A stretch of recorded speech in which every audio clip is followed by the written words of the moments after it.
Atención, este episodio contiene lenguaje agresivo, así como descripciones de los asesinatos realizados. Se recomienda discreción.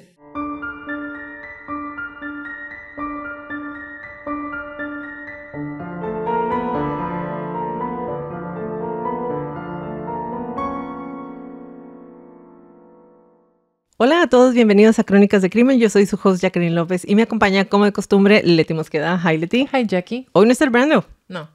Queremos invitarlos a nuestras redes sociales, Facebook, Instagram y YouTube como @Crónicas de Crimen, para que nos den follow. Ahí subimos toda la información y fotos de nuestras crónicas. También en el Patreon, si nos quieren comprar un cafecito, se pueden inscribir ahí en el Patreon. No necesitan tener redes sociales, solamente se tienen que meter a la página del Patreon y buscan Crónicas de Crimen. Ahí estamos, están nuestras bellas caritas. Y a que nos compartan con sus conocidos. Es la única manera de que más gente pueda escuchar nuestras crónicas. Comenzamos.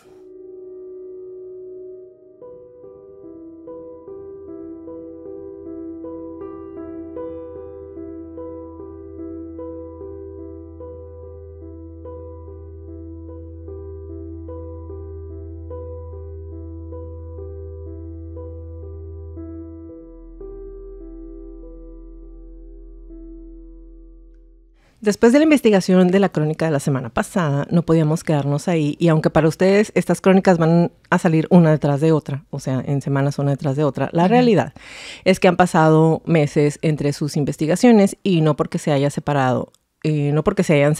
La situación fue que, como Alicia en el País de las Maravillas, nosotras también caímos en el agujero del conejo y nos dejamos llevar. Guardar un secreto como este solo era posible si todas las víctimas hubieran desaparecido y aunque no quedó en falta de voluntad, al final el MK Ultra vería la luz de una manera muy inesperada. No obstante, la historia comienza mucho antes, no solo para millones de estadounidenses, sino para todo el mundo, por todas las implicaciones que les platiqué a grosso modo en nuestra primer crónica de esta temporada número 10. Casi 70 años después de los más de 150 subproyectos de investigación asociados con el MK Ultra, solo conocemos algunos de los secretos de uno de los mayores escándalos históricos en Estados Unidos.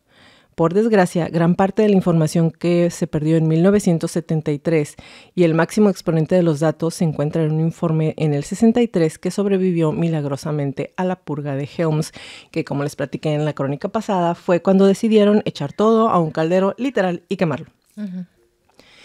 Sin embargo, los que más estaban sorprendidos con todo este caso eran los familiares de algunas de las víctimas, unas sobrevivientes y otras que no vivieron para contar sus experiencias. Si no han escuchado nuestra crónica pasada, se les recomiendo, aunque no es 1000% necesario escucharla para tener contexto de lo que les voy a narrar hoy, pero sí hay información. Como se los platiqué, el 28 de noviembre de 1953, a las 2:30 de la mañana, el cuerpo de un hombre de aproximadamente 40 años golpeó el pavimento seguido de una lluvia de vidrios de ventana. El portero del hotel Startler gritó desde dentro del lobby que tenían un saltador, refiriéndose a alguien que había brincado por la ventana de su habitación. El manager de turno de la noche se acercó al hombre que todavía se aferraba a la vida. Murmuraba algo que no se pudo entender porque ya empezaba a ahogarse en su propia sangre. CIA, la CIA. Mientras la sangre se agolpeaba a su alrededor como una alberca, el hombre dio su último suspiro. Pero nada de esto, ningún detalle, fue conocido por la familia de Olson en ese momento. Para ellos, el hombre de familia había tenido un quiebre mental y había decidido saltar del edificio hacia su muerte. Y esa fue la historia que conocieron hasta que 22 años después, cuando en 1975 se formó una comisión gubernamental para investigar los abusos cometidos por la CIA en el pasado. Entre otros incidentes, el informe oficial mencionaba a un científico que se había lanzado a la muerte desde una habitación de un hotel 10 días después de haber recibido una dosis de LSD. Ese científico resultó ser Frank Olson. Ahí lo supo su familia. El día de hoy les voy a narrar la crónica de uno de los asesinatos perpetrados por la CIA, la muerte de Frank Olson.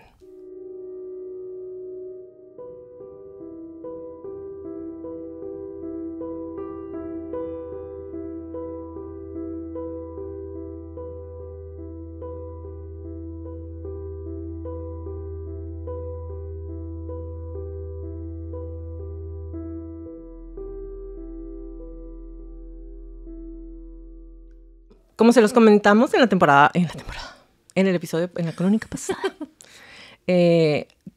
varias de las crónicas de esta temporada se van a unir porque tienen mucho que ver con el MK Ultra y me causó, otra vez caímos en el hoyo de conejo de Alicia en el País de las Maravillas. Nos fuimos.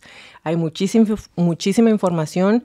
Para esta crónica traté de traer la información más importante, más relevante para este caso específicamente, pero todo está muy denso. Es mucha información confidencial. Traté de leer algunos documentos, tienen muchas rayitas en blanco. Obviamente no te puede dar un contexto o no puedes tener como una fluidez o seguimiento mientras estás leyendo esos documentos porque dejan 3 palabras y tachan 20. Entonces, pero sí está muy interesante. Tú dime cómo te hizo sentir la investigación de este episodio. Confundida. Esa es la palabra que puede englobar todo. Porque como dices, hay tanta, o sea, cuando decimos mucha, tanta, ni siquiera es la palabra correcta para medir la cantidad de información que hay disponible. Es miles y miles y miles y miles de páginas. Pero primero vi el documental Wormwood, que está buenísimo, muy recomendado. Es un, ¿cómo le llaman? Drama documentary, o un documental que trae dramatizaciones de lo que pasó.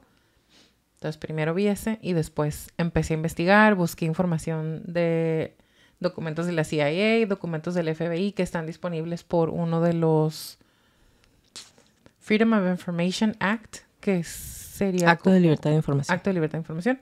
Están disponibles muchos de esos documentos.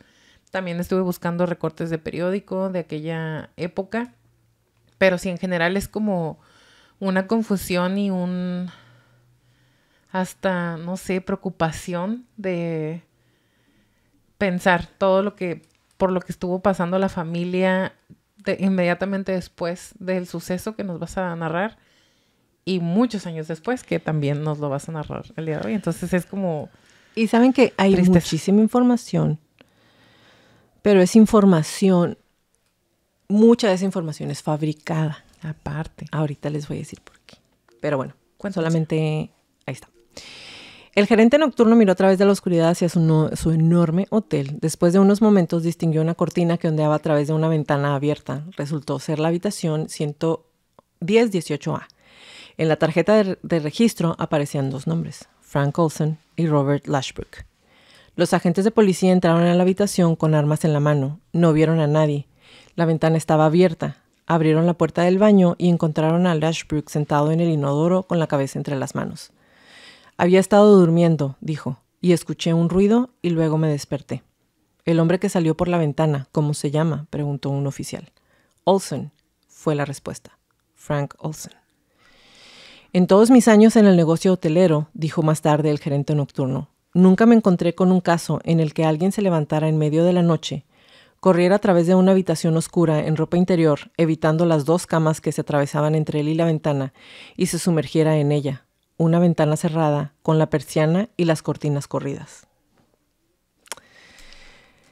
Esta y otras declaraciones entre los demás testigos y de personas que conocían a Olson las pueden escuchar en el documental de Netflix Wormwood, que es el que les acaba de mencionar Leti, en el que poco a poco nos van revelando información acerca de muchos de los involucrados en MK Ultra, pero sobre todo de los involucrados en la muerte de Olson, porque el documental está hecho por la familia de él con la recopilación de información que su hijo ha venido haciendo a lo largo de los años. Dejando a los agentes de policía, el encargado nocturno regresó al vestíbulo y por una corazonada preguntó al telefonista si se había realizado alguna llamada recientemente desde la habitación 1018A. Sí, respondió la chica. Y había escuchado a escondidas. Esta era una práctica no infrecuente en una época en la que las llamadas telefónicas de los hoteles se enrutaban a través de una central pequeña. Entonces, las chicas conectaban la llamada y ellas tenían que desconectarse para no escuchar lo que la gente estaba diciendo. Entonces, pues como no tenían muchas cosas que hacer, se divertían escuchando conversaciones ajenas. Entonces, alguien en la sala había llamado, o sea, del cuarto, había llamado a un número en Long Island que figuraba como perteneciente al doctor Harold Abramson, un médico distinguido, menos conocido como experto en LSD y uno de los colaboradores médicos de la CIA. ¿Cuál fue la llamada? Bueno, se ha ido. Eso había dicho la persona que llamó. Abramson respondió, bueno, eso es una lástima. A los primeros agentes de policía que llegaron al lugar, esto les pareció otra de las tragedias humanas que veían con demasiada frecuencia. Un hombre angustiado se había quitado la vida. No podían haber sabido que el hombre muerto y el sobreviviente eran científicos que ayudaron a dirigir uno de los programas de inteligencia más clasificados del gobierno de los Estados Unidos, en la historia de Estados Unidos. ¿Okay? Esto es de esas cochinadas, como les dije, de esas alcantarillas que se desbordan y sacan toda la cochinada. Y lo que estamos viendo es menos de un 20%. ¿Okay? Toda la información que quedó es menos de un 20%, que fue lo que sobrevivió a esa quema, a esa purga. Lo que les voy a leer está en uno de los documentos que la CIA liberó el 31 de mayo de 1985. Se los voy a leer tal y como está. Sujeto, el caso de Olson, CIA, suicidio. La Casa Blanca, Washington, 11 de julio de 1975. Y cito. Adjunto se propone una breve declaración para que el presidente la utilice en su conferencia de prensa. Lo mejor sería que lo usaran en respuesta a una pregunta, aunque si lo desea puede usarlo como apertura. Declaración. También se adjunta un memorando de 4 páginas preparado por la División Civil del Departamento de Justicia basado en información obtenida de la CIA sobre los acontecimientos que rodearon la muerte del señor Olson. Rod Hills tiene preguntas sobre el último párrafo del memorando del Departamento de Justicia que expresa la opinión del departamento que se prohibiría una acción judicial contra Estados Unidos. Llevará el asunto ante el fiscal federal. En este momento no tenemos suficiente información para estar seguros de conocer todos los detalles de este incidente. Además, habrá serias cuestiones jurídicas que tendrán que resolverse en relación con la responsabilidad del gobierno, la posibilidad de una compensación adicional y la posibilidad de que sea necesario revelar información de seguridad nacional altamente clasificada en relación con cualquier proceso judicial o legislativo. Audiencia sobre un proyecto de ley privado destinado a proporcionar servicios adicionales y compensación a la familia. Sigo. Por lo tanto, Marsh, Hills y Cheney recomiendan encarecidamente que el presidente limite sus comentarios a una expresión de pesar por este trágico acontecimiento y su voluntad de reunirse personalmente con la señora Olson y sus hijos para ofrecerles una disculpa en nombre del gobierno. Cualquier debate que vaya más allá de estas cuestiones plantea preguntas que todavía no estamos en condiciones de responder. En respuesta a cualquier pregunta que vaya más allá de lo anterior, recomendamos que el presidente indique que todo el asunto, tanto en lo que respecta a la idoneidad de la compensación y las circunstancias que rodearon la muerte del señor Olson, están bajo revisión por el Departamento de Justicia. Archivos adjuntos con copia a Jerry Jones. Esta carta, como pueden ver, tenía varios propósitos. El principal, entre comillas, era guiar al presidente y a aquellos que probablemente tuvieran que dar indicaciones o respuestas a preguntas que tuvieran que ver con el caso. El documento continúa como sigue. Como pregunta o declaración inicial, la reciente revelación de los hechos relativos a la muerte del Dr. Frank Olson me preocupa mucho. Yo soy igualmente angustiado por el hecho de que todos los detalles de la investigación del Dr. Olson, la muerte no fue informada a la señora ni a otros miembros. La señora Olson y su familia merecen nuestro más sentido pésame. Espero reunirme con la familia lo antes posible para extender personalmente una disculpa en nombre de los Estados Unidos. Eso era lo que el presidente tenía que decir. El informe Rockefeller afirma en la página 226, y cito, a finales de los años 1940, la CIA comenzó a estudiar las propiedades de ciertas drogas que influyen en el comportamiento, como el LSD, y cómo dichas drogas podrían ser utilizadas para fines de inteligencia. Este interés fue suscitado por informes de que la Unión Soviética estaba experimentando con tales drogas y por la especulación de que las confesiones involucradas durante los juicios en la Unión Soviética y otros países del bloque soviéticos a final de los años 40 podían haber sido provocadas por el uso de drogas o hipnosis. Si se recuerdan, los que ya escucharon en la crónica pasada, ahí les decimos que el pretexto, por decirlo de una manera respetuosa, que el pretexto que utilizaron en la CIA en Estados Unidos para hacer este tipo de experimentos sin avisarle a la gente era que cuando detienen a unos soldados en... Venían de Vietnam. De Vietnam, ajá. Cuando los detienen allá, ellos confiesan que sí estaban utilizando como bombas de químicos y que sí, mientras están allá. Y cuando los regresan, ellos dicen que ellos no se acuerdan de haber dicho eso y que ellos sabían que eso era una mentira. Entonces Estados Unidos dice, entonces los drogaron con LSD, hay que hacer experimentos nosotros para tener el mismo tipo de poder sobre las demás personas. Entonces, a principios de los 50 se siguió manifestando una gran preocupación por las técnicas soviéticas y norcoreanas de lavado de cerebro. Venían de Corea, de Corea. Los soldados. Sí, es verdad. El doctor Frank Olson, un bioquímico, era un civil empleado del ejército trabajando en Fort Detrick en un esfuerzo cooperativo con la CIA. El 19 de noviembre de 1953, en una de las reuniones periódicas de Fort Detrick y la CIA, una dosis de LSD fue colocada por el personal de la CIA en bebidas consumidas por el doctor Olson y otros, todos los cuales eran miembros del grupo.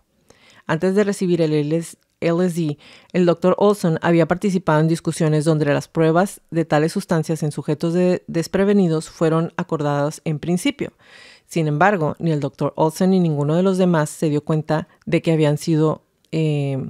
les habían servido LSD hasta unos 20 minutos después del hecho. Esto todavía está en los documentos, ¿ok? Esta era parte de la información que si la ciudadanía o la familia de Olson preguntaba, esto sí se les podía decir. Entonces, durante los siguientes días, el Dr. Olson desarrolló efectos a consecuencia de lo cual fue trasladado a Nueva York el 24 de noviembre del 53 para ser atendido por un médico quien fue consultor de la agencia en asuntos relacionados con las drogas, el Dr. Harold Abramson.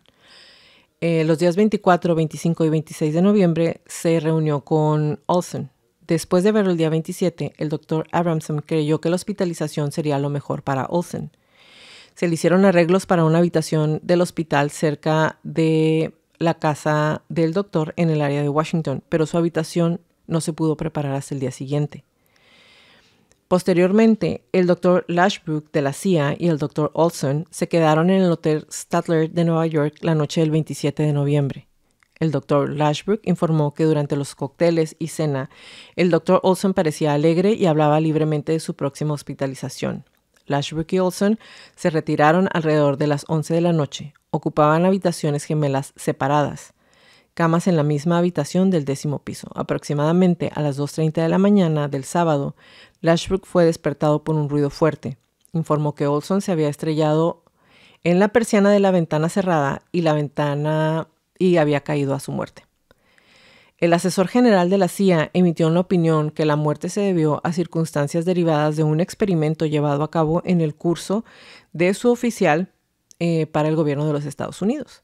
La Oficina de Compensaciones de Empleados adoptó esta vista, concediendo así prestaciones de supervivencia a la viuda y los niños. A la fecha, la cantidad eran $143,582. Estos beneficios libres de impuestos se seguían pagando por el importe total actual de $792 por mes. $792 por mes les pagaban. Los pagos a los niños terminan cuando alcancen la mayoría de edad, ya que 2 ya la van a cumplir. Pero los beneficios de la viuda continúan hasta que ella se muera o hasta que se vuelva a casar y se ajustan periódicamente por el costo de vida. O sea, si va aumentando el costo de vida, se le iba aumentando la cantidad que le daban. La CIA nunca ha establecido ningún contacto con la familia antes de la publicación del informe Rockefeller. Ningún representante del gobierno ha revelado alguna vez información completa de detalles de la muerte del Dr. Olson. Tras una revisión preliminar de los hechos, es opinión de los abogados del Departamento de Justicia de que cualquier agravio, acción contra Estados Unidos que surja de lo anterior lo tendrán que revisar ellos. Los hechos declarados serían prohibidos por la Ley de Empleados Federales, es decir, la familia no tenía derecho a hablar nada de lo que les estaban diciendo, porque ellos también, como Olson había sido parte de la CIA, ellos como familia tienen la obligación de guardar los secretos que él les hubiera dicho. Esta ley no impediría demandar a ningún individuo. Y era lo que ellos buscaban, si se acuerdan, en el episodio pasado, lo que ellos buscaron a toda costa al momento de llevar a la viuda y a los hijos a la Casa Blanca, que como les mencioné, han sido la única familia en la historia de Estados Unidos que han llevado a la Casa Blanca, a la oficina Oval, para ofrecerles una disculpa sobre pues una muerte que, entre comillas, ellos no causaron. ¿Ok? Entonces, ¿qué buscaban con eso? Que la familia no los fuera a demandar. Es como, ya te voy a dar dinero, ya te voy a pagar la escuela, ya voy a mantener a tu mamá, pero no nos vayas a demandar. ¿Ok?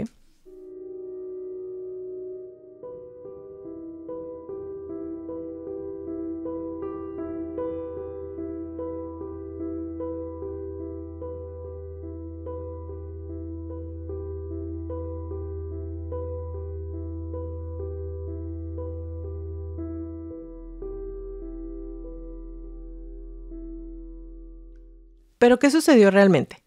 La verdad es que nunca lo vamos a saber. Pero podemos darnos vuelo especulando, así que vamos a hacerlo. Les voy a platicar un poquito acerca de Frank. Frank Olson había sido uno de los primeros científicos asignados a los laboratorios secretos de guerra biológica estadounidense en Fort Detrick, en Frederick, Maryland, durante la Segunda Guerra Mundial. Ahí Olson comenzó a trabajar con un puñado de compañeros, muy poquitas personas, que lo acompañarían a lo largo de su carrera clandestina. Uno era Harold Abramson. Otros incluían a ex científicos nazis, de los que ya platicamos en el episodio pasado, que habían sido contratados para trabajar en misiones secretas de Estados Unidos y fuera de ellos. Durante un tiempo trabajaron en tecnologías de aerosoles, formas de rociar gérmenes o toxinas sobre los enemigos y defenderse de tales ataques. Más tarde, Olson se reunió con agentes de inteligencia estadounidenses que habían experimentado con drogas de verdad en Europa. Y drogas de verdad significa LSD. ¿Okay? Uh-huh.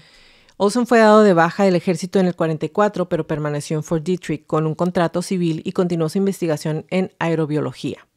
Visitó varias veces el apartado campo de pruebas de Dugway en Utah, que se utilizaba para probar agentes biológicos vivos, municiones y producción de nubes de aerosoles.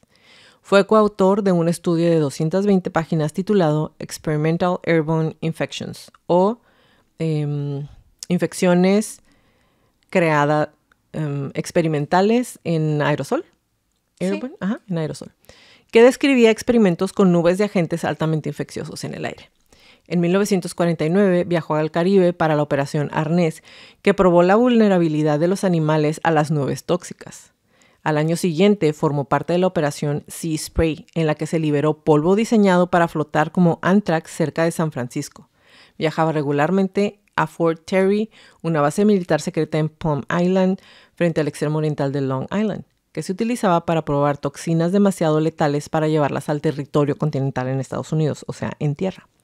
Este fue el periodo en el que los altos oficiales del ejército y de la CIA estaban profundamente alarmados por lo que temían que lo que era el progreso soviético, como ya se los dije, que hacía el dominio de formas de guerra basadas en microbios. Su alarma llevó a la creación de la División de Operaciones Especiales. Los rumores sobre su trabajo se difundieron por oficinas y laboratorios. Olson se enteró de ellos mientras jugaba a las cartas con un colega que se llamaba John Schwab, quien, sin que él lo supiera, había sido nombrado primer jefe de la división. Schwab lo invitó a unirse y Olson aceptó de inmediato. Entonces así es como se integra a la CIA. Les voy a platicar una mini historia que va aquí en medio. La noche del 15 de agosto de 1951, el pequeño pueblo en Point St. Spirit se vio envuelto en uno de los episodios más raros de su historia. Más de 250 personas fueron invadidas por la histeria colectiva. Al menos 50 de ellas terminaron en una residencia psiquiátrica. Otros 7 tuvieron peor suerte y murieron, y 2 de ellos se autodesvivieron. Tiempo después, el British Medical Journal informaba que el origen del brote se debía a la contaminación del pan por un tipo de maíz, entre cuyos componentes está el ácido lisérgico, precursor del potente alucinógeno conocido como LSD. No es hasta mucho después que el descubrimiento de ciertos documentos lanzaron otra hipótesis a toda esta drama. Y si en vez de ese tipo de maíz, el pueblito francés hubiera sido objeto de un experimento con LSD y otras drogas. Un experimento de control mental llevado a cabo por la CIA más allá del suelo estadounidense. Aunque esto es solo la hipótesis sostenida por el periodista de investigación H.P. Albarelli, lo cierto es que el bioquímico e investigador Frank Olson fue uno de los hombres enviados Point Saint Spirit durante aquellas fechas. Curiosamente, Olson también estaba implicado en diversos proyectos secretos, como se los acabo de mencionar, y como también se los acabo de mencionar, todos ellos eran de algún tipo de arma microbiológica o bacteriológica. ¿Okay? Menos de un año después, Olson suplió a Schwab como jefe de la División de Operaciones Especiales. La descripción de su trabajo era vaga pero tentadora. Tenía que recopilar datos de interés para la división, con especial énfasis en los aspectos médico-biológicos y coordinar su trabajo con otras agencias que realizan trabajos de naturaleza similar o relacionada. Eso significaba la CIA. Ahora, si se recuerdan, y los que no escucharon el otro episodio, les voy a platicar un poquito. Cuando empiezan con el MK Ultra, que empieza con otro nombre, no me recuerdo, y durante todo el tiempo que estuvo funcionando, nunca le dejaron saber a la gente que iba a ser parte de esas pruebas. Había universidades y hospitales involucrados, y universidades del calibre de Harvard y Yale. Stanford. Estaban involucradas en este tipo de experimentos con estudiantes, maestros, con personas que no tenían ni la más mínima idea que estaban siendo parte de estos experimentos, ¿ok? Entonces, el programa empezó como Bluebird en el 48, después se convirtió en Artichoke. Bluebird es como pájaro azul, Artichoke es alcachofa, y ya para el 52, MK Ultra. Y en el 53 es cuando se integra a la CIA. O sea, Frank. Ok, entonces, cuando les digo que otras agencias que realizan trabajos de naturaleza similar incluyen las universidades, incluyen a la CIA, incluyen al FBI, porque todos estaban involucrados en este tipo de experimentos sin avisarles a las personas que eran el cuerpo del experimento. La especialidad de Olson era la distribución aérea de gérmenes biológicos. Según un estudio, el Dr. Olson había desarrollado una gama de aerosoles letales en contenedores del tamaño práctico. Estaban disfrazados de crema de afeitar y repelentes de insectos. Contenían, entre otros agentes, estafilococo, enteroxina, un veneno alimentario paralizante, la aún más mortal encefalomielitis, equina venezolana, y lo más mortífero de todo, el anthrax. Otras armas en las que estaba trabajando incluían un encendedor que emitía un gas letal casi instantáneo, un lápiz labial que mataba al contacto con la piel y un elegante spray de bolsillo para pacientes con asma que inducía neumonía. Thank you. Cuando Olson renunció como jefe de la división de operaciones a principios del 53, quejándose de que las presiones del trabajo agravaban sus úlceras, ya se había unido a la CIA. Permaneció en la división que oficialmente formaba parte del ejército, pero funcionaba como una estación de investigación de la CIA escondida dentro de una base militar. Ahí conoció a Sidney Gottlieb y a su adjunto Robert Lashbrook, que es la persona que está con él cuando teóricamente se avienta por la ventana. Los dos científicos que pronto dirigían un proyecto ultra secreto de la CIA con el nombre en código MK Ultra. Gottlieb era el principal fabricante de venenos de la CIA. Sí, es el señorcito que hasta se retira y luego después, no me acuerdo de qué fue lo que hizo. Es el que nos dijiste en el pasado que dijo, esa persona ya no existe. Ahora ya no soy. Ya soy un viejecito retirado. Pobrecitibrio. Entonces, Gottlieb era el principal fabricante de venenos de la CIA. Durante 2 décadas supervisó experimentos médicos y proyectos de interrogatorios especiales en los que cientos de personas fueron atormentadas y muchas mentes quedaron destrozadas permanentemente y otros tantos murieron. Durante este periodo había una obsesión de la CIA. Hay una manera de controlar la mente humana y si se puede encontrar, el permiso será nada menos que el dominio global. What the actual fuck? MK Ultra era un programa ultra secreto de experimentos de control mental que utilizaba como fórmula básica dosis de LSD administrada a prescindibles, o sea, personas que se pueden morir. Gottlieb quería descubrir cuánto LSD podría tomar un ser humano sin morirse. Se preguntó si podía haber un punto de ruptura, una dosis tan masiva que destrozaría la mente y destruiría la conciencia, dejando un vacío en el que podrían implantarse nuevos impulsos o incluso una nueva personalidad. Que como ya se los había platicado, su sueño era, te voy a dar tanto LSD que te voy a dejar el cerebro en blanco y luego yo te voy a poner en tu cerebrito lo que yo quiera que sepas. Esa era su alucinación. En su laboratorio de Fort Detrick, Olson dirigió experimentos que implicaban gasear o envenenar animales de laboratorio. Estas experiencias lo perturbaron. Venía a trabajar por la mañana y veía montones de monos muertos. Recordaría más tarde su hijo Eric. Eso le molestaba, no era la persona adecuada para eso. Olson también vio sufrir a los seres humanos. Aunque él mismo no era un torturador, observó y supervisó sesiones de tortura en varios países. O sea que un santo no era. En las casas seguras de la CIA en Alemania, según un estudio, Olson fue testigo de interrogatorios horribles y brutales de forma regular. Los detenidos, que eran considerados prescindibles, presuntos espías o topos, filtraciones de seguridad, etc., o sea, personas que se podían morir, fueron literalmente interrogados hasta la muerte con métodos experimentales que combinaban drogas, hipnosis y tortura para intentar dominar técnicas de lavado de cerebro y borrar la memoria. Cuando se acercaba el Día de Acción de Gracias de 1953, Olson recibió una invitación para reunirse el miércoles 18 de noviembre para un retiro en una cabaña en el lago Deep Creek en el oeste de Maryland. Este retiro fue uno de una serie que Gottlieb convocó cada pocos meses, o sea, ya habían ido anteriormente. Oficialmente se trataba de una reunión de dos grupos, 4 científicos de la CIA del Estado Mayor de los Servicios Técnicos que dirigían MK Ultra y 5 científicos del Ejército de la División de Operaciones Especiales del Cuerpo Químico. En realidad, estos hombres trabajaron tan estrechamente juntos que formaban una sola unidad. Eran camaradas, por así decirlo, en busca de secretos cósmicos. Para ellos tenía sentido reunirse, discutir sus proyectos e intercambiar ideas en un ambiente relajado. ¿Cuántos monos has matado esta semana? No sé. ¿Cuántas personas torturaste 100. esta semana? Exactamente. ¿A cuántos les lavaste el cerebro? No manches. Las primeras 24... si quieren spoiler del episodio anterior, se dieron cuenta que no se podía, ¿ok? Para acabar pronto. Las primeras 24 horas en el retiro transcurrieron sin incidentes. El jueves por la noche, el grupo se reunió para cenar y luego se dispuso a tomar unas copas. Lashbrook, el segundo de Gottlieb, sacó una botella de whisky.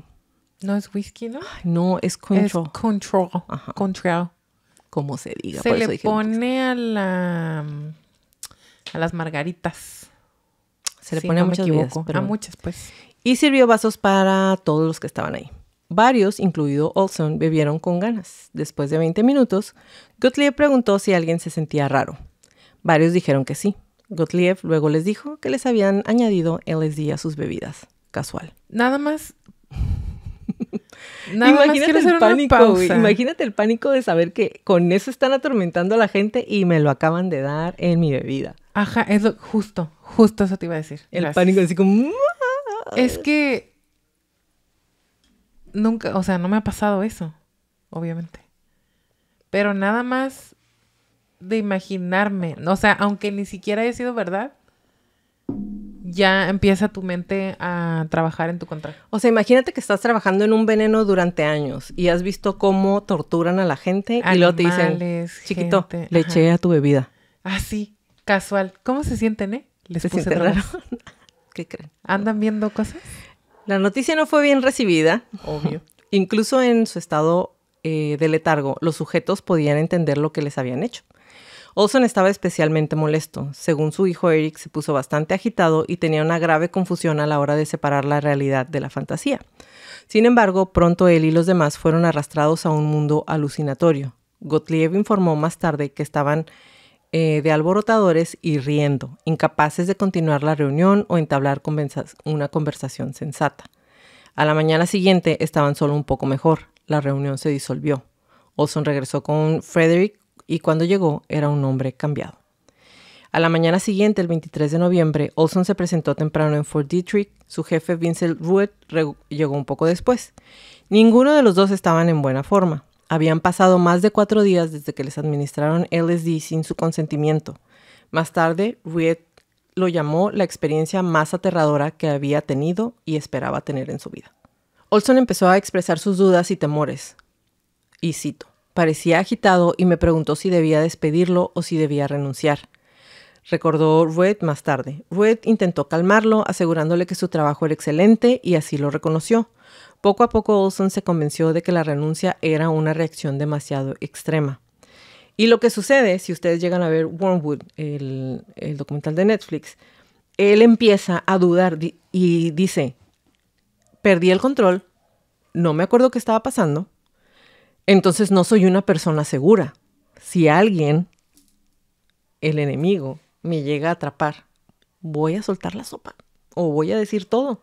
Porque me di cuenta mientras estaba en LSD, que me dieron sin mi consentimiento, que no tengo un control sobre mis pensamientos, sobre mi cerebro, sobre mi cuerpo, mientras estoy bajo la influencia del LSD. Entonces él como que se empieza así, se va, su cerebro se va. Para entonces MK Ultra ya llevaba 7 meses en marcha, teóricamente. Era uno de los secretos más profundos del gobierno, custodiado por una seguridad que, como le habían dicho a Olson cuando se unió a la división de operaciones, era más estricta que estricta. Apenas 2 docenas de hombres conocían su verdadera naturaleza. 9 habían estado en el lago Deep Creek. A varios de ellos les habían administrado LSD. Ahora uno de ellos parecía fuera de control. Este no era un asunto fácil para los hombres que creían que el éxito o el fracaso de MK Ultra podía determinar el destino de Estados Unidos y de toda la humanidad. Porque ya saben, les encanta salvar el mundo. Sí, ¿no? O sea, hasta andan creando problemas para poder ir a rescatar gente. ¿Cuándo? Olson había pasado 10 años en Fort Detrick y conocía a la mayoría, sino a todos los secretos de la División de Operaciones Especiales. Había visitado Alemania en repetidas ocasiones y trajo a casa fotografías de Heidelberg y Berlín, en donde el ejército estadounidense mantenía centros de interrogatorio clandestinos. Fue uno de los varios científicos de la División de Operaciones Especiales que se encontraban en Francia el 16 de agosto del 51, cuando lo del pueblito.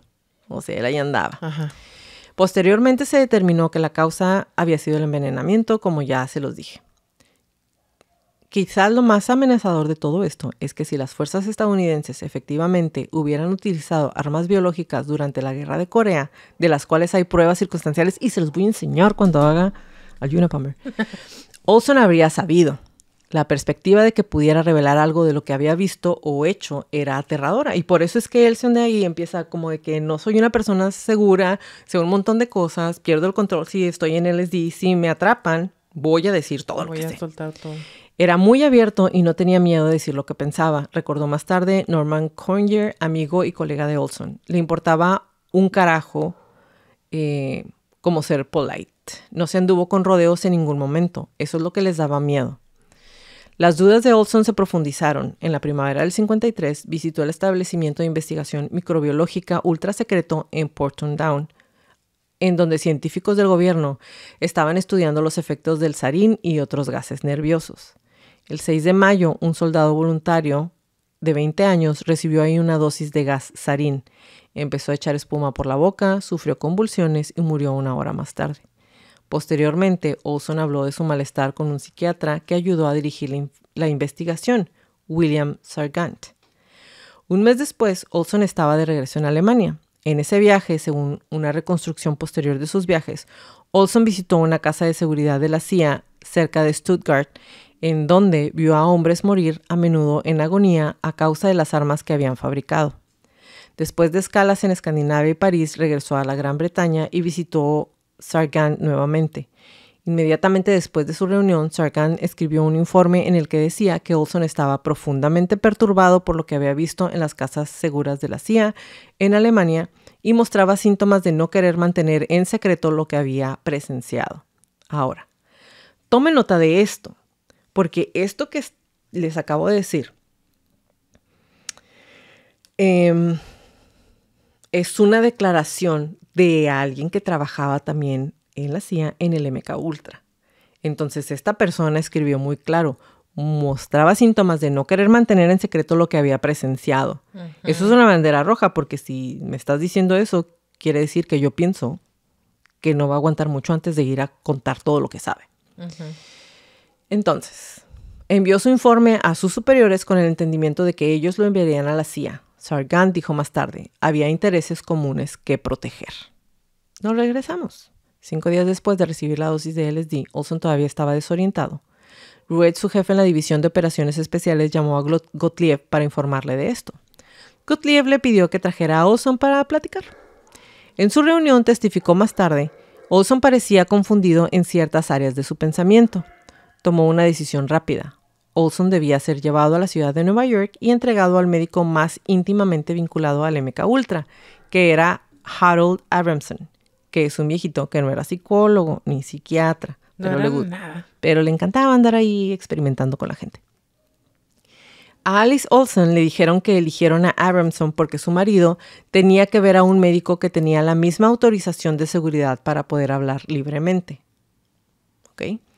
Eso era parte de cierto. Abramson no era psiquiatra, ¿ven? Pero era un iniciado MK Ultra. Gottlieb sabía que la primera lealtad de Abramson era hacia el MK Ultra, o como él habría dicho, hacia la seguridad de los Estados Unidos. Eso lo convirtió en la persona ideal para sondear la mente interior de Olson. No podía concentrarse y olvidó cómo escribir. No podía dormir. Abramson intentó tranquilizar a Olson, quien parecía relajarse un poco después de hablar con él. Había pasado una semana desde que Olson le dieron LSD en Deep Creek. Planeaba regresar con su familia para la cena de Acción de Gracias. El día después de ver a Abramson, acompañado por Lashbrook y Ruett, abordó un vuelo a Washington. Un compañero del MK Ultra estaba esperando cuando aterrizaron. Ruett y Olson subieron a su carro para dirigirse a Frederick. Poco después de partir, el humor de Olson cambió. Pidió que detuvieran el carro.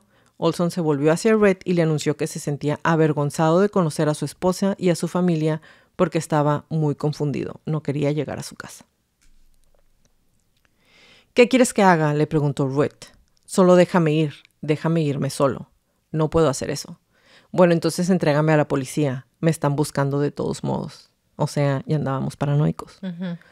Ruett sugirió que Olson regresara a Nueva York para otra sesión con Abramson. Olson estuvo de acuerdo, así que tomaron un taxi hasta la casa de fin de semana de Abramson en Long Island. Abramson pasó aproximadamente 1 hora con Olson, seguida de 20 minutos con Lashbrook. Para esto quiero que se den cuenta que desde que se van a la cabaña, les dan el LSD, él se regresa a su casa un día, duerme, se va a su trabajo, dice que quiere renunciar, que ya no es una persona segura. Le dice a su esposa, se regresa otra vez a su casa, le dice a su esposa, me van a mandar a Nueva York. Ella ya no, su familia ya no lo vuelve a ver. Ya no lo vuelven a ver. ¿Okay? ¿Por qué? Porque aquí lo que les estoy diciendo es que cuando ya habían regresado, él se puso paranoico y les dijo, según las declaraciones de ellos, no soy una persona segura, déjenme irme solo. Y entonces dicen, ay no, hay que ayudar a nuestro amigo. Y lo llevaron otra vez a Nueva York, ¿ok? Se supone. A la mañana siguiente, Abramson, Lashbrook y Olson regresan a Manhattan. Durante una sesión en su oficina en la calle 58, Abramson convenció a Olson de que debía aceptar ser hospitalizado como paciente voluntario en un sanatorio de Maryland. Olson y Lashbrook se marcharon, se registraron en el Hotel Statler y se les asignó la habitación que ya les platiqué, la 1018A. Durante la cena en el Statler, Olson le dijo a Lashbrook que esperaba con ansia su hospitalización. Reflexionó sobre los libros que quería leer. Lashbrook dijo más tarde que era casi el Dr. Olson que conocí antes del experimento. Los dos regresaron a su habitación. Olson se lavó los calcetines en el sink, o sea, se puso a lavar sus calcetines donde se lavan las manos. Ajá. Miró la televisión un rato y se acostó a dormir. A las 2:25 salió por la ventana. Y digo, salió porque no sé si saltó o lo saltaron. Todo servicio secreto necesita agentes que se especialicen en limpiar desastres. La CIA es la mamá de todos los agentes que saben limpiar desastres. En la década de los 50, estos oficiales trabajaban para Sheffield Edwards en la oficina de seguridad. El encubrimiento que dirigió en las horas y días posteriores a la muerte de Frank Olson fue un modelo de energía de eficiencia. Con la tranquila seguridad en sí mismo, porque era conocido en la CIA, Edwards anunció cómo se desarrollaría el encubrimiento. En primer lugar, se persuadiría a la policía de Nueva York para que no investigara y cooperara para engañar a la prensa. Es decir, saltó. En segundo lugar, se construiría una carrera falsa, una leyenda para Lashbrook, quien como único testigo sería interrogado por los investigadores y bajo ninguna circunstancia podría ser reconocido como trabajador para la CIA, y mucho menos para MK Ultra. En tercer lugar, habría que informar a la familia de Olson y apaciguarla y mantener su cooperación, que fue lo que pasó durante 22 años. Mientras Alice en su casa en Maryland era informada de la muerte de su marido, Lashbrook daba la bienvenida a la caballería de la CIA en la habitación 1018A del Statler Hotel en Nueva York. Tomó la forma de un solo oficial. En los informes internos se llama agente James McSee. Más tarde fue identificado como James McCourt, quien se convertiría en una nota al pie de página en la historia política de Estados Unidos como uno de los ladrones de Watergate. Ah, no, bueno. McCourt había sido anteriormente agente del FBI, especializado en contrainteligencia. Hacer evaporar las investigaciones policiales era una de sus especialidades. Gracias. Tan pronto como Edwards llamó a McCourt antes del amanecer del 28 de noviembre, entró en acción. Tomó el primer avión de la mañana a Nueva York y llegó al Statler alrededor de las 8 de la mañana.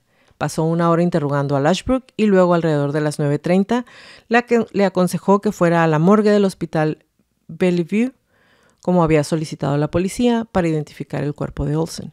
Mientras estaba afuera, McCourt registró minuciosamente la habitación y las habitaciones cercanas. Poco después del mediodía, Lashbrook regresó al Statler, donde McCourt lo esperaba. Durante las siguientes horas, Lashbrook realizó una serie de llamadas telefónicas. Una era para Gottlieb. Cuando colgó, le dijo a McCourt que Gottlieb le había ordenado que fuera a la oficina de Abramson, recogiera un informe y lo llevara en la mano a Washington. Lashbrook llevó el informe de Abramson a Washington en el tren de medianoche. Los agentes de seguridad de la CIA en Nueva York se encargaron de los detalles que quedaron. El detective de la policía investigador concluyó que Olsen había muerto a causa de múltiples fracturas después de un salto o una caída. Esa se convirtió en la narrativa oficial y en la verdad de la familia de Olsen. A pesar del éxito del encubrimiento, la muerte de Olsen estuvo a punto de ser un desastre para la CIA y estuvo a punto de amenazar la existencia del MKUltra en ese momento. Por eso fue que limpiaron todo. Gottlieb y sus jefes de la CIA podían haber tomado esto como un momento de reflexión, claro. A la luz de esta muerte podrían haber razonado, se deberían suspender nuevos experimentos con drogas psicoactivas, al menos en sujetos involuntarios. En cambio, procedieron como si la muerte de Olsen ni siquiera hubiera ocurrido.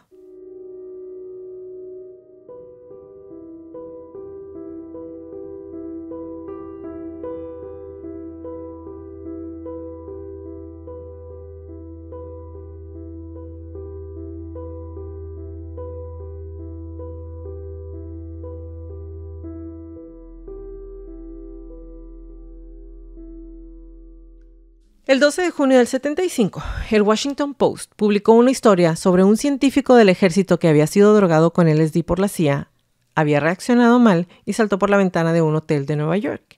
Esta historia, con su escabrosa mezcla de drogas, muerte y la CIA, resultó irresistible para todo Estados Unidos y el mundo. Durante los días siguientes, los periodistas bombardearon a la CIA con exigencias para saber más. La familia Olsen dijo: suena como mi papá. Así se enteraron que había sido parte de este experimento. Entonces, convocan a una conferencia de prensa, la familia Olsen, en el patio de su casa. Alice leyó un comunicado que decía que la familia había decidido presentar una demanda contra la CIA, quizá dentro de 2 semanas, pidiendo varios millones de dólares en daños y perjuicios. Insistió en que su marido no había actuado irracionalmente ni enfermo durante los últimos días de su vida, sino que estaba muy melancólico y dijo que iba a dejar su trabajo. Desde 1953 hemos luchado por entender la muerte de Frank Olsen como un suicidio inexplicable, dijo la viuda. La verdadera naturaleza de su muerte estuvo oculta durante 22 años.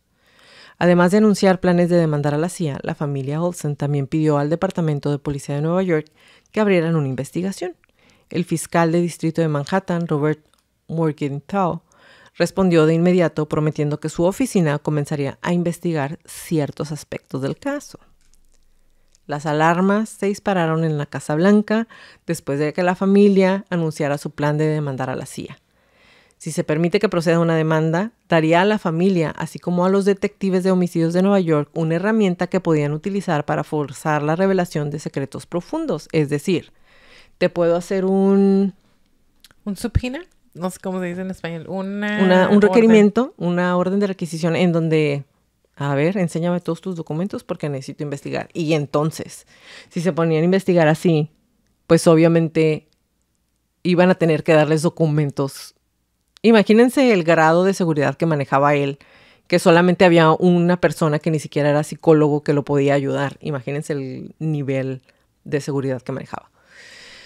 Entonces, hacen todo un show. El jefe del gabinete del presidente Ford, Donald Rumsfeld, y su adjunto Dick Cheney reconocen el peligro. Cheney advierte a Rumsfeld en un memorando de una carta que podría obligar a la CIA a revelar la información y le da toda la explicación, que es lo que les leí al principio de esta crónica. Ford siguió el consejo de sus ayudantes, invitó a Alice y a sus 3 hijos adultos a la Casa Blanca. El 21 de julio del 75 se reunieron en la oficina oval. Fue un momento histórico, único, cómico, mágico, musical, porque como ya se los comenté, nunca nadie más ha estado ahí por estos hechos. La única vez que un presidente convocó a la familia de un oficial que murió violentamente y pidió disculpas en nombre del gobierno estadounidense. Más tarde se reunieron con el director de la CIA. También eso fue único, cómico, mágico, musical, porque nunca ningún civil había estado en la oficina del director de la CIA, William Colby, en la sede de la agencia en Langley, Virginia. Pidió disculpas por lo que llamó algo terrible que nunca debería haber pasado, pero nunca dijo la muerte o el asesinato. Algunas de nuestras personas estaban fuera de control en aquellos días. Algunas de nuestras personas estaban fuera de control, güey. Algunas. Se nos descontrolaron. No supe. Anduvieron haciendo lo que querían. Se me fueron de las manos. Pollitos en fuga. Algunas de nuestras personas están fuera de control. Estoy verdaderamente anonadada por toda esta información. O sea, estoy así de que, mira. Fueron demasiado lejos. Hubo problemas de supervisión y de administración. Una dispensa. Los abogados de la Casa Blanca ofrecieron a la familia Olsen $750,000 a cambio de retirar sus reclamos. Güey, les hubieran podido sacar millones, pero bueno. Después de algunas dudas, la familia aceptó. El Congreso aprobó un proyecto de ley especial aprobando el pago y eso habría cerrado el caso si Frank Olsen hubiera permanecido callado en su tumba. Pero no. Ya sé que es mucha información, pero ¿a poco no está bien interesante? Sí. Por eso estoy así, mira nomás. Hilando todo esto. En el funeral de Olsen, Gottlieb les había dicho a sus familiares afligidos que si alguna vez tenían preguntas sobre lo que pasó, estaría encantado de responderlas. Más tarde, más de 2 décadas después, a finales del 84, decidieron aceptar su oferta y lo llamaron para concretar una cita. Cuando Alice, Eric y Niels Olsen aparecieron en su puerta, su primera reacción fue de alivio. «Estoy tan feliz de que no tengan un arma», dijo Gottlieb. «Anoche soñé que todos ustedes llegaban a esta puerta y me disparaban». El subconsciente traicionándolo. Su subconsciente diciéndole te van a venir a matar por lo que hiciste. Eric quedó desconcertado, el hijo. Más tarde llegó a maravillarse de lo que consideraba el poder manipulador de Gottlieb. Antes, incluso de cruzar la puerta, nos disculpamos con él y le tranquilizamos. Fue una forma brillante y sofisticada de darle la vuelta a todo. Claro. Ahí empezó la manipulación de este hombrecito. Comenzó contándole a la familia lo que había sucedido en el lago Deep Creek el 19 de noviembre. Olsen y otros recibieron LSD como parte de un experimento para ver qué pasaría si un científico fuera hecho prisionero y drogado. Divulgar investigaciones e información secretas. Luego empezó a reflexionar sobre Olsen y les dijo: «Tu padre y yo éramos muy parecidos», le dijo a Eric. «Ambos nos metimos en esto por sentimiento patriótico. Pero ambos fuimos demasiado lejos e hicimos cosas que probablemente no deberíamos de haber hecho». Eso fue lo más cerca que estuvo de la confesión. No quiso decir que aspectos de MK Ultra fueron un poco demasiado lejos o que hicieron él y Olsen que probablemente no deberían haber hecho. Tal vez, no sé, tener secuestrada gente y torturarlos. Tampoco aceptaría preguntas sobre inconsistencias en la historia de la muerte de Olsen. Cuando Eric lo presionó, reaccionó bruscamente. Mientras la familia se levantaba para irse, Gottlieb llevó a Eric a un lado. «Obviamente usted está muy preocupado por el suicidio de su padre, dijo. ¿Alguna vez ha considerado ingresar a un grupo de terapia para personas cuyos padres se han suicidado?» Eric no siguió esta sugerencia, pero le dejó una profunda impresión. Durante años, la historia de la muerte de su padre lo había confundido y deprimido. Sin embargo, solo después de conocer a Gottlieb, decidió llevar la búsqueda de la verdad al centro de su vida. Y yo pienso que con esas palabras ha de haber dicho: «Hijo de perra, de seguro lo mataste». Sí, bastardo. No tenía entonces la confianza en mi escepticismo para ignorar sus estratagemas, pero cuando hizo esa sugerencia del grupo de terapia, ese fue el momento en que exageró, dijo. En ese momento comprendí lo mucho que Gottlieb tenía interés en desactivarme, y fue también en ese momento cuando nació la determinación de demostrar que él había jugado un papel en el asesinato de mi padre. ¿Ven? Erik Olsen esperó otra década hasta que su madre murió antes de dar el siguiente paso. Disponer la exhumación del cuerpo de su padre, porque la mamá no lo hubiera dejado. Aparte, la mamá fue la que firmó el contratito ese de ya, aquí muere. Varios periodistas permanecieron cerca de él mientras una retroexcavadora excavaba la tierra en el cementerio de Linden Hills en Frederick, Maryland, el 2 de junio del 94. Un patólogo forense, James Stars, de la Facultad de Derecho de la Universidad George Washington, pasó un mes estudiando el cuerpo de Olsen. Cuando terminó, convocó una conferencia de prensa. Sus pruebas de toxinas en el cuerpo, informó, no habían arrojado nada. El patrón de la herida, sin embargo, era curioso. Stars no encontró fragmentos de vidrio en la cabeza o el cuello de la víctima, como se podría esperar si le hubieran lanzado por una ventana. Lo más intrigante es que, aunque según los informes, Olsen había aterrizado de espaldas, el cráneo sobre su ojo izquierdo quedó desfigurado. Me atrevería a decir que este hematoma es una prueba singular de la posibilidad de que el Dr. Olsen haya recibido un golpe contundente en la cabeza por parte de alguna persona o instrumento antes de salir por la ventana de la habitación. Más tarde, fue más enfático. Creo que Olsen fue arrojado por esa ventana intencional, deliberadamente, con malicia y previsión. Además de realizar la autopsia, Stars entrevistó a personas relacionadas con el caso. Uno era Gottlieb. Los dos hombres se conocieron un domingo por la mañana en la casa de Gottlieb en Virginia. Stars escribió más tarde que fue la más desconcertante de todas las entrevistas que realicé en mi vida. Stars escribió: me animé a preguntar cómo pudo de manera tan imprudente y arrogante haber puesto en peligro las vidas de tantos de sus propios hombres mediante el experimento con LSD de Deep Creek Lodge. Profesor, dijo sin pelos en la lengua, usted simplemente no lo entiende. Tenía la seguridad de este país en mis manos. No dijo más ni necesitaba haberlo hecho. Tampoco yo, ofreció una réplica. El mensaje sobre medios y fines era lúcidamente claro. Arriesgar las vidas de las víctimas involuntarias del experimento en Deep Creek simplemente era el medio necesario para lograr un bien mayor, la protección de la seguridad nacional. Y regresamos otra vez a esta parte de patriotismo tan estúpido, güey. O sea, es como para todos se quieren lavar las manos diciendo la protección de la seguridad nacional, sí. Mi patria. Bueno, debido a que los sobrevivientes de Olsen habían renunciado a su derecho a recibir reparación legal cuando aceptaron su pago de compensación de $750,000 en el 75, no pudieron demandar a la CIA. Aunque el informe de Starr y otros descubrimientos agudizaron la poderosa sospecha de Erik de que detrás de la muerte de su padre se encontraba un crimen, no pudo probarlo. Al reconocer ese doloroso hecho, él y su hermano decidieron que finalmente había llegado el momento de volver a enterrar el cuerpo de su padre. El 8 de agosto del 2002, la víspera del nuevo entierro, llamó a los periodistas a su casa y anunció que había llegado a una nueva conclusión sobre lo que le había sucedido a su padre. Y cito: la muerte de Frank Olsen el 28 de noviembre de 1953 fue un asesinato, no un suicidio, declaró. Esta no es una historia de experimento con drogas, LSD, como se presentó en el 75. Esta es una historia de guerra biológica. Frank Olsen no murió porque fuera un conejillo de indias experimental que experimentó un mal viaje. Murió porque le preocupaba divulgar información sobre un programa de interrogatorios altamente clasificado de la CIA a principios de la década de los 50 y sobre el uso de armas biológicas por parte de Estados Unidos en la Guerra de Corea. En 2017, Stephen Sarako, un asistente del fiscal de distrito jubilado de Nueva York que había investigado el caso Olsen y seguía interesado en él, hizo su primera visita a la habitación del hotel donde Olsen pasó su última noche. Sarako dijo que mirar alrededor de la habitación planteó la pregunta de cómo Olsen pudo haberlo hecho. Si esto hubiera sido un suicidio, habría sido muy difícil de lograr, concluyó Sarako. Había motivos para matarlo. Conocía los secretos más profundos y oscuros de la Guerra Fría.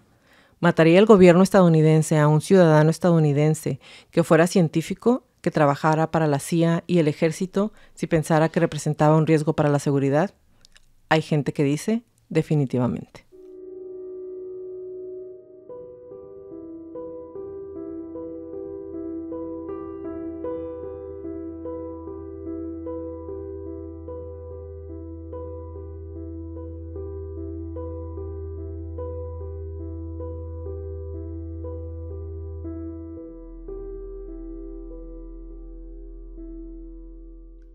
Voy a subir, la gente que está en el Patreon, todos los documentos están en inglés. No les prometo que se los voy a divulgar, pero si tienen alguna duda, que se los voy a traducir. Ay, perdón. Pero si tienen alguna duda sobre alguno de los documentos, mándenme un mensajito y nosotras con mucho gusto les contestamos. Pero se los voy a subir todos para que sepan.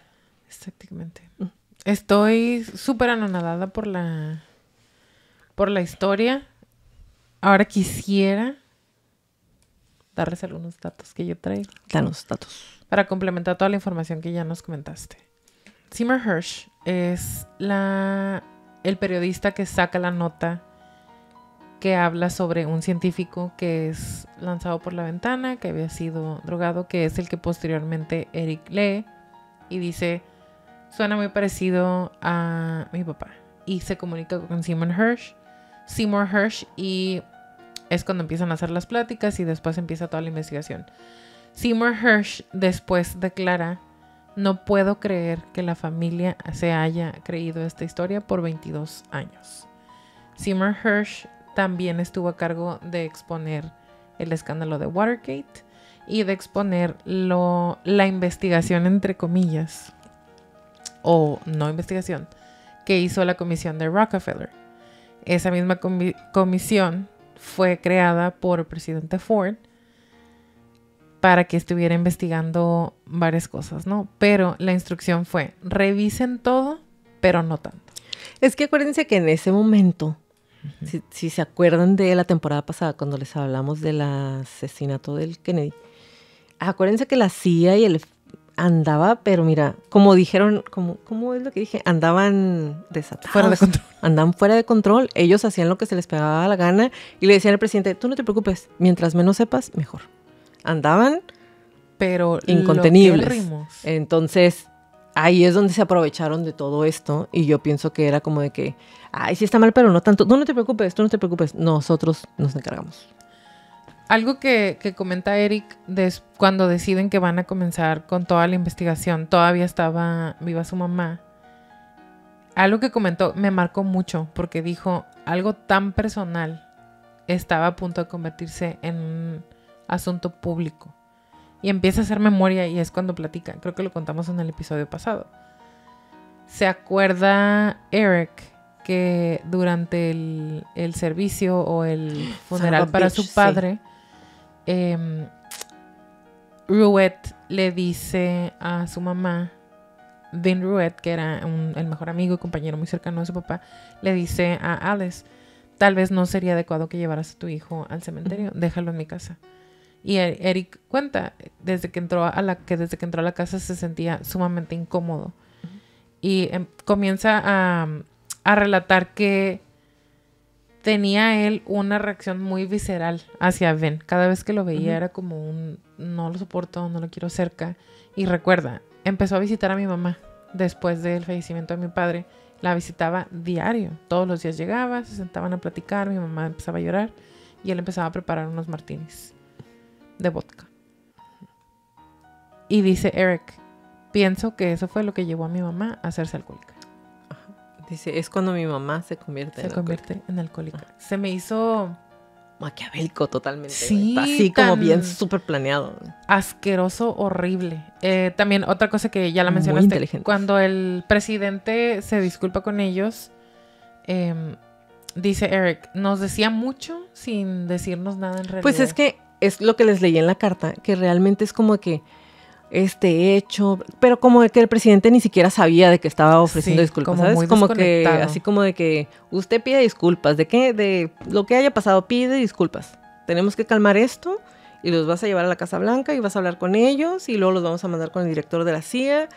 Pero ¿por qué estoy pidiendo disculpas? Tú no te preocupes, nosotros nos encargamos. Pero exactamente por qué se están disculpando, por todo lo que pasó, porque es un hecho verdaderamente como lo mismo tape ya grabado. Lo comparan en un momento en el documental de Wormwood con Hamlet, porque no hay manera de explicar, el presidente no hubiera tenido una manera buena de explicar el crimen sin destruirse a él mismo y todo lo que tenía a su alrededor. Exactamente.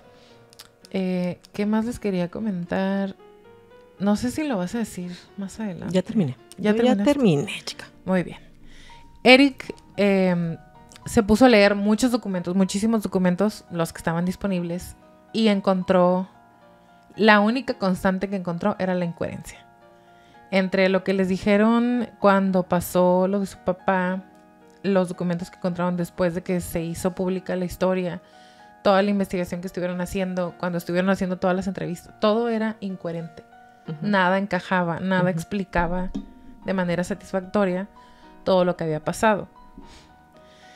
Y esto para él nada más le alimentaba como esta necesidad de seguir y de seguir y de seguir investigando. Cuando estábamos viendo el documental, volteé al señor Mosqueda y me dice, me sorprende muchísimo que no los hayan matado, a ninguno. Corte A. La hermana. La hermana se sube a un avión que se estrella y fallece. Y va toda la familia de la hermana. Si no y dice él, a ella no le gustaba volar, Sí. no le gustaba el mal tiempo, y se trepó en un avión con toda su familia en un medio de una tormenta. Sí. Y se mueren todos. Y se mueren todos. Entonces ahí se dieron cuenta, ahí es cuando se regresan a otro país. ¿En qué país estaba? En su país natal. No me acuerdo dónde. No, en su país natal. No. ¿De dónde era su papá? ¿Netherlands? Un No me país acuerdo. en Europa. Y algo muy interesante que se fue a Suecia. Aquí lo tengo. Sweden. ¿Esa es Suecia? Sí. Porque Suiza es Switzerland. Sí. Suecia. Se va para allá. El consenso, algo muy, muy importante, muy interesante, es que el consenso en 1953 es que la CIA no hubiera matado a ninguno de sus colegas. Ya vimos que no es cierto, ¿no? Pues es que el consenso en el 53 es... o sea, entre ellos se preguntaron, ¿tú crees que sí lo mataron los jefes? Nah. Y todos, nah, ni al caso. No nos matarían. Aquí estamos todos. No, yo pienso que no. Yo pienso que sí se hundió él, ¿no? Y Sí. ya. Ahora, me puse a buscar a ver si de casualidad me encontraba con el perfil psicológico que alguien más hubiera hecho o que alguna entrevista o algo de todos estos personajes. Encontré información de Gottlieb que si bien no es un perfil tal cual, nos podría ayudar a decidir entre todos qué perfil le queremos poner, qué tarjetita de qué padecimiento le queremos poner a Gottlieb. Gottlieb escogió trabajar con LSD porque él pensaba que esta sustancia le iba a ayudar o era la llave maestra para controlar la mente. Era un científico brillante con una mente muy enfocada, era muy ambicioso y venía de una familia de trabajadores, a diferencia de la mayoría, si no es que todos los demás personas con las que él estaba trabajando.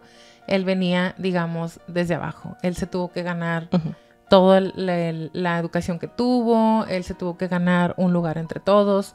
Todos se llevaban muy bien. Todos eran igual de sociales. Era muy fácil para ellos relacionarse entre ellos. Pero para Gottlieb no era así. Él nació con una deformidad en uno de sus pies, lo cual lo hacía que caminara cojeando. Y esto le causaba mucho conflicto. Muchísimo, muchísimo conflicto. Entonces, él es el que decide empezar con el LSD porque quería controlar la mente. Él ya se sentía como alguien que no pertenecía al grupo al que estaban todos los demás. Era muy ambicioso, era muy brillante, muy, muy, muy brillante. Y lo único que él quería era dominar el mundo. Dominar el mundo y disolver la mente por completo para poderle implantar una personalidad, una memoria o una misión. Él es el que destruye muchísimos de los documentos y decide retirarse. Él se va a la India y empieza a trabajar con pacientes de lepra para ayudarles. Se va con su esposa y allá empieza a hacer su vida. Eso es como Deja toda la todo información. atrás. Ajá, eso es como toda la información que encontré que me ayudó a mí para pensar. Pues es un sociópata. Perdón, es un psicópata. O sea, verdaderamente es una persona muy inteligente, alguien que no puede relacionarse con los demás, que tenía un conflicto interno por no ser igual a los demás, pero al mismo tiempo se sentía superior de muchas maneras. Y él quería disolver la mente de otras personas para poder diseñar desde cero a una persona. Eso me sonó a un psicópata, a alguien con rasgos narcisistas, con rasgos de un antisocial de la personalidad o una personalidad antisocial, pero más que nada un psicópata. Esa es la mejor manera que podríamos describirlo si revisáramos así tal punto por punto otra vez un narcisista o un antisocial de la personalidad o una personalidad antisocial. Pienso que eso englobaría muy bien a Gottlieb. Después me puse a buscar a más científicos que hubieran estado cerca de Olsen. Y me encontré con George Hunter White, agente federal de narcóticos y consultor de la CIA bajo el seudónimo Morgan Hall. Tal vez se acuerdan de Morgan Hall.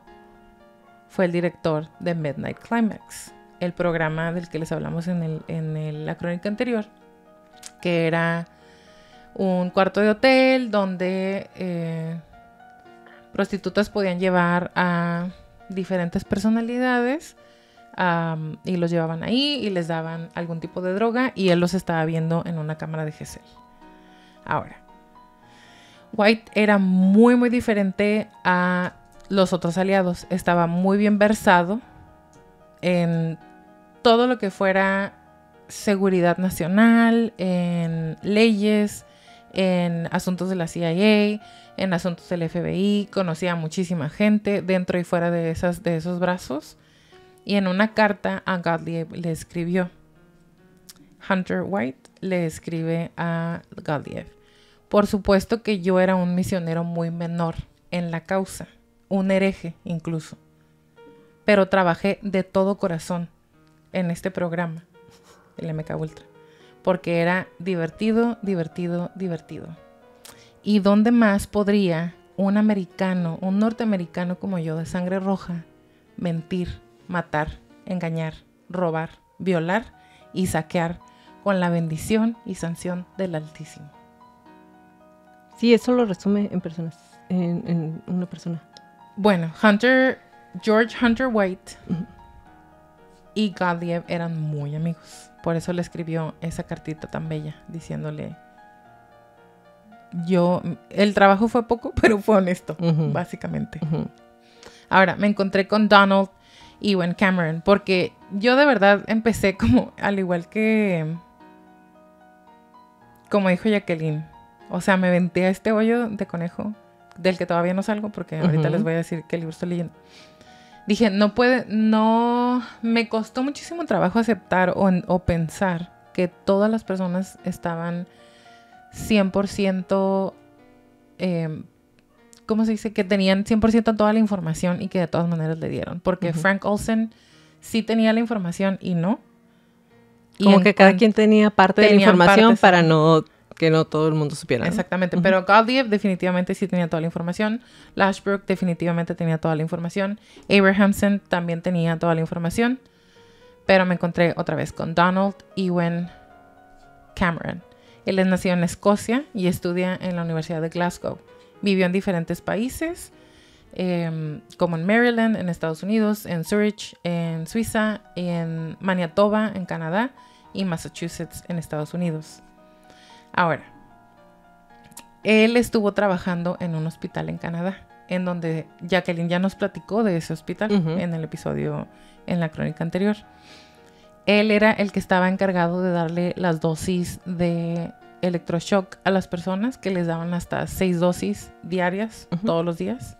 Les ponían grabaciones a las personas, diferentes cosas. Eran desde white noise, ruido blanco como estática, brown noise, que son ruidos un poco más de estática más fuerte y como con ruidos intermitentes y zumbidos, o black noise, que eran grabaciones repetitivas de diferentes cosas, tan sencillas o tan complicadas como: no tienes lugar en el mundo, tu mamá te odia, tu esposa nunca te amó, tú no eres nadie, no sirves para nada. Así, millones de veces se repetían esos mensajes a través del tiempo que esas personas estaban ahí.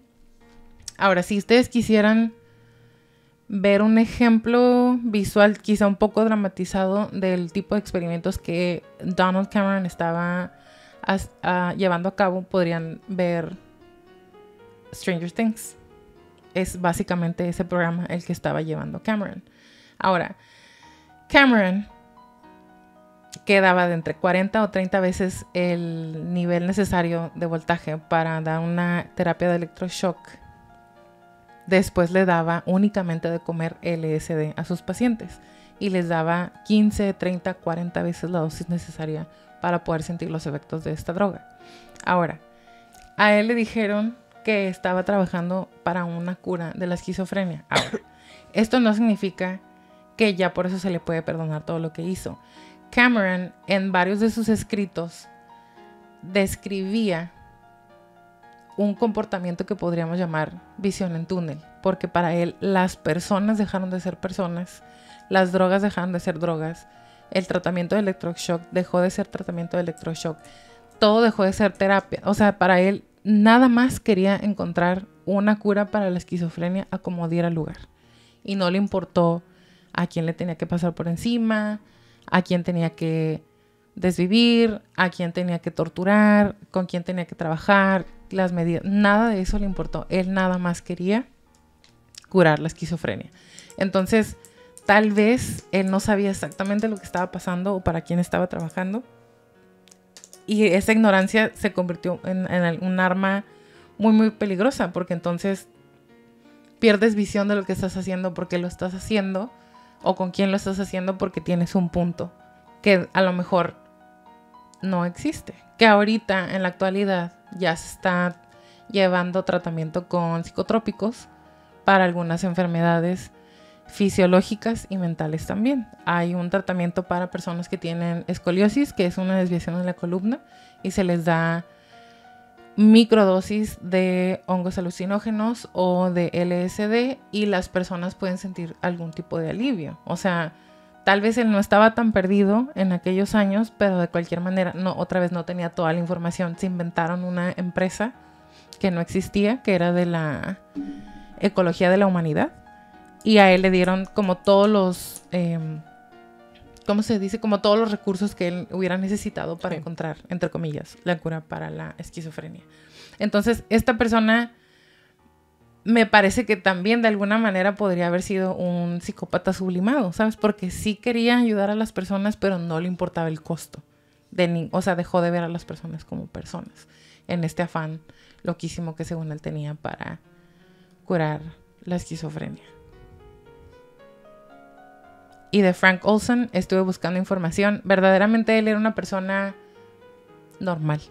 Sí era muy inteligente, sí estaba trabajando en un programa ultra secreto en donde tenía que desvivir algunos monos, pero le perturbaba bastante. Llegaba a su casa, Jacqueline lo comentó en el episodio, en la crónica anterior, los días que le iba bien en su trabajo, que todo había salido bien en su trabajo, él llegaba muy triste a su casa. Porque se habían muerto todos los... Porque se habían muerto todos sus monos o todos sus sujetos de experimento.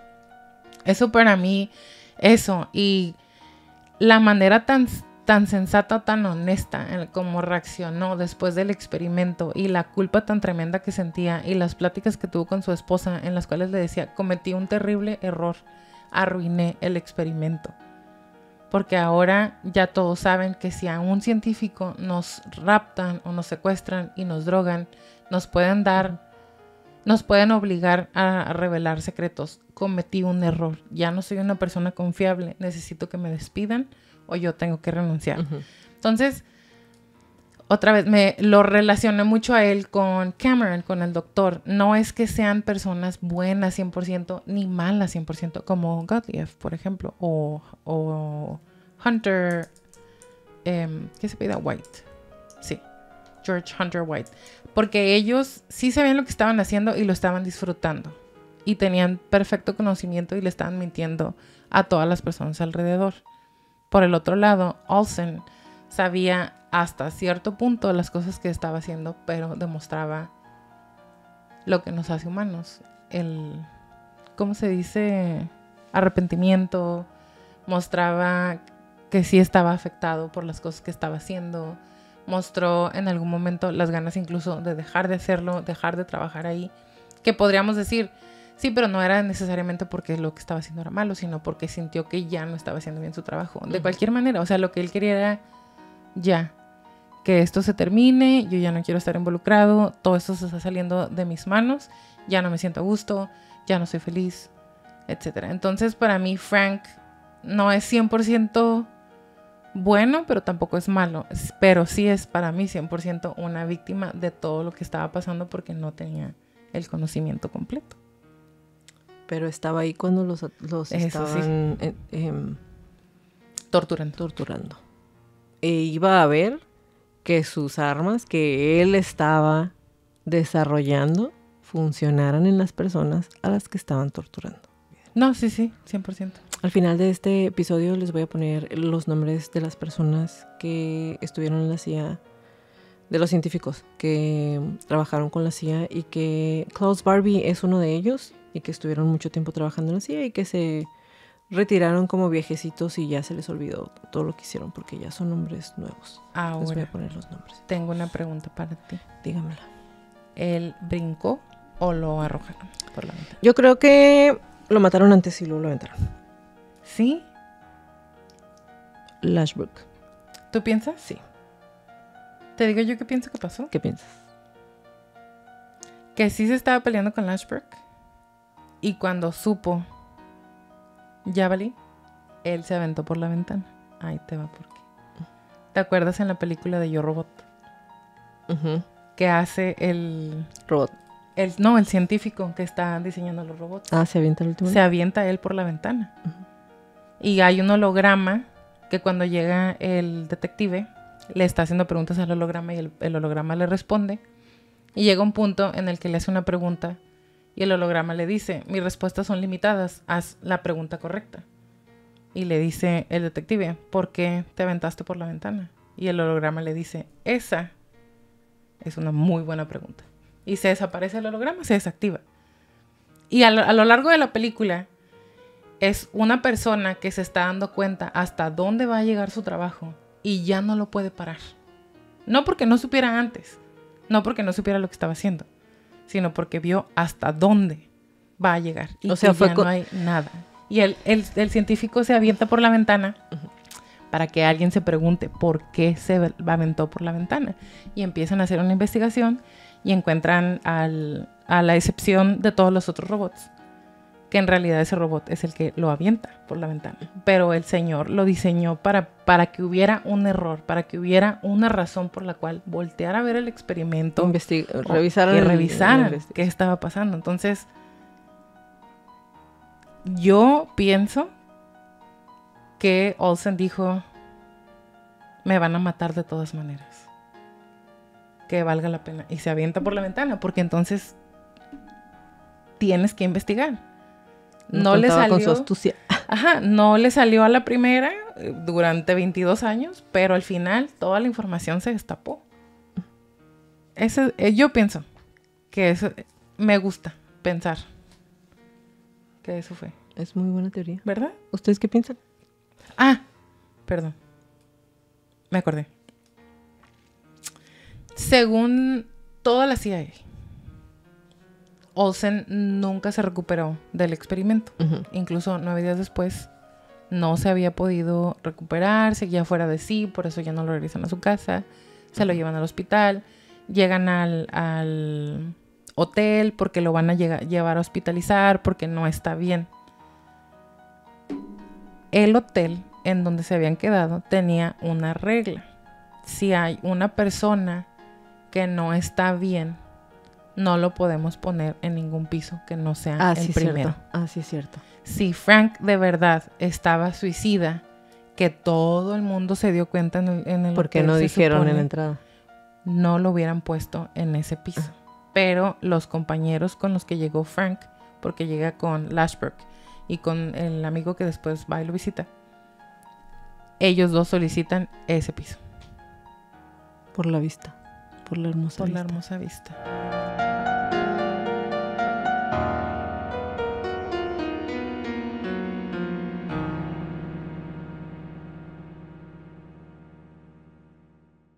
díganos qué piensan. Déjenos sus teorías. ¿Ustedes están de acuerdo con la de la Leti? ¿Tienen una más interesante?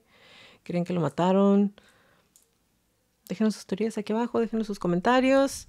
Y para los de Patreon vamos a poner todas las películas. Digo, ya les dije una. Véanla. No me cae bien el protagonista, pero la película es muy buena. No, a mí no me gustan las películas de inteligencia artificial. Porque yo pienso que eso va a pasar en algún paranoia. momento, porque me da en la mente. Pero para los que están en el Patreon, les voy a poner las otras películas donde se ve o algo parecido, o que de verdad yo estoy convencida que es una película basada en alguno de esos documentos, pero le cambiaron los detallitos. Hay programas de televisión incluso donde se manejan este tipo de programas secretos del gobierno. Uh-huh. Y pues todo eso se los voy a poner a los del Patreon. Gracias por acompañarnos en un episodio más de Crónicas de Crimen. Los esperamos en nuestro próximo capítulo. Si les gustan nuestras crónicas, regálanos por favor un review en iTunes y en Spotify, en Patreon. Píchenos un café. Sí. Y suscríbanse a nuestro canal de YouTube, regálanos muchos likes y recuerden si tienen alguna crónica que quieren que pase a la lista de esta temporada. Todavía nos quedan 2 o 3. Mándenos un correo a info@cronicasdecrimen.mx. Como le repetimos en todas las crónicas, créanle su instinto siempre. Si algo no se siente bien, si algo me dice que salga corriendo, vete. Es mejor parecer paranoico y estar a salvo a quedarte y poner en peligro tu vida. Ahora sí, bye Leti. Bye Jackie, bye Crónicas. No dijimos por qué estaba el pastel. El pastel está porque es cumpleaños de Cosío. Gracias. Es cumpleaños de mi amiga. Gracias, Frenda. De nada, Frenda. Y gracias a Cass Cakes. Ella nos hizo este hermoso pastelito para la Cosío porque así le gustan a mi amiga. Tiene que ser por dentro debe de ser birthday cake y por fuera debe tener colorcitos y vainilla. Eso es todo. O sea, así me gustan los pasteles. Ese es su pastel. Mi pastel favorito es sabor pastel de cumpleaños. Así es. Entonces, gracias a la Cass por el pastelito. Muchas gracias. Y gracias a todos por felicitarme. A todos les di las gracias, pero de verdad me hicieron feliz en mi corazón. De nada. Gracias. Nos vemos. Bye. Bye. Toda la redacción y búsqueda de esta crónica fue hecha por mí. Todo el perfil clínico fue realizado por Leti Mosqueda y toda la música es por Kevin MacLeod.